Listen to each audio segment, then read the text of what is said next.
Good day, darkness night to you, my sweet juicy pies and crunchy croissants. Today we'll talk about an art form to which Albanians devote a significant part of their lives. No, it's not painting, not music, and not even sports.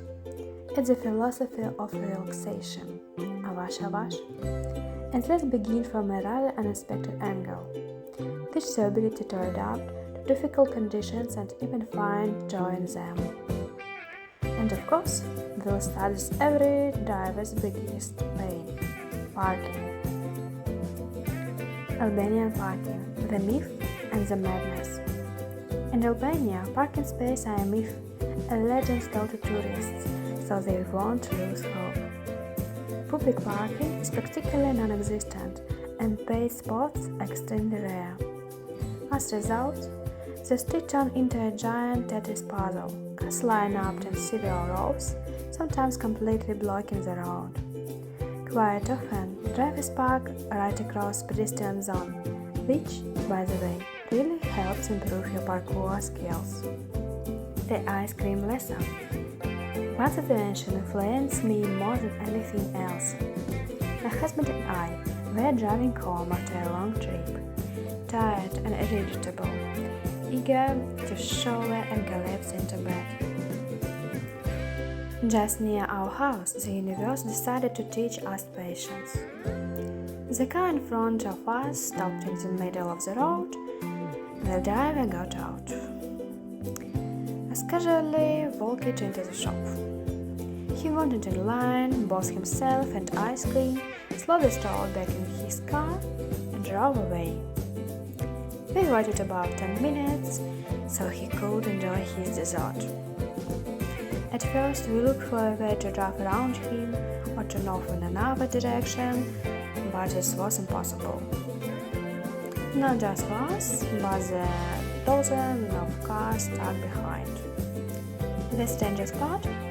Nobody honked, nobody got angry, nobody complained, and that's when I surrendered and began to embrace the philosophy of Avash-avash.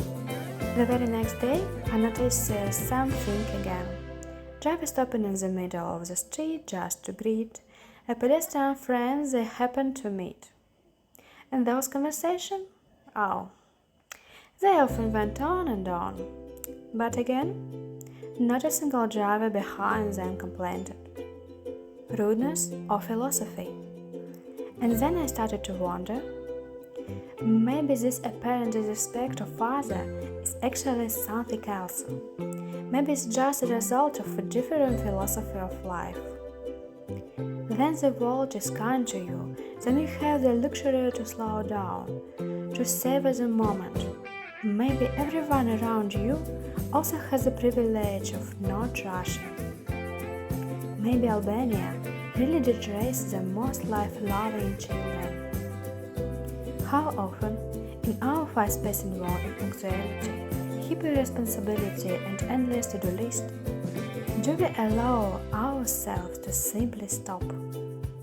To greet an old friend in detail, to hear how they're really doing, or to marvel the taste of ordinary ice cream. Maybe that is what life is actually about, enjoying small things in the pauses between tasks. Safety in cars. The strangest things about the philosophy is that Albania actually has very few car accidents. Maybe that's because of the narrow streets and limited room for reckless maneuvers. One thing I can say with confidence: packing skills in Albania deserve a line on your resume. If you manage to get out of yard wear, you are blocking in on all sides. No big city in the world would ever intimidate you. And you'll probably even start thinking about your health. Bicycle here can be an excellent alternative to both walking and driving those mechanical beasts. If you want to test your nose and strengthen your faith in miracle, just try parking anywhere in Albania. You face two options: hide the road or relax and let fate take the wheel. Our record a search for parking. In Tirana, we even set a personal record: 2 hours searching a parking spot. The whole time, my husband drove in circle, refusing to double park. I Albanized much earlier. After 15 minutes, I suggest me just leave the car in a second row. He refused. I called him an idiot, got out, and walked home. 2 hours later, he finally arrived, proud of himself and convinced he was right. Of course, he was late for work, missed breakfast, and stayed hungry the whole day. But the glow of moral righteousness kept him warm. Avash-avash beyond the road.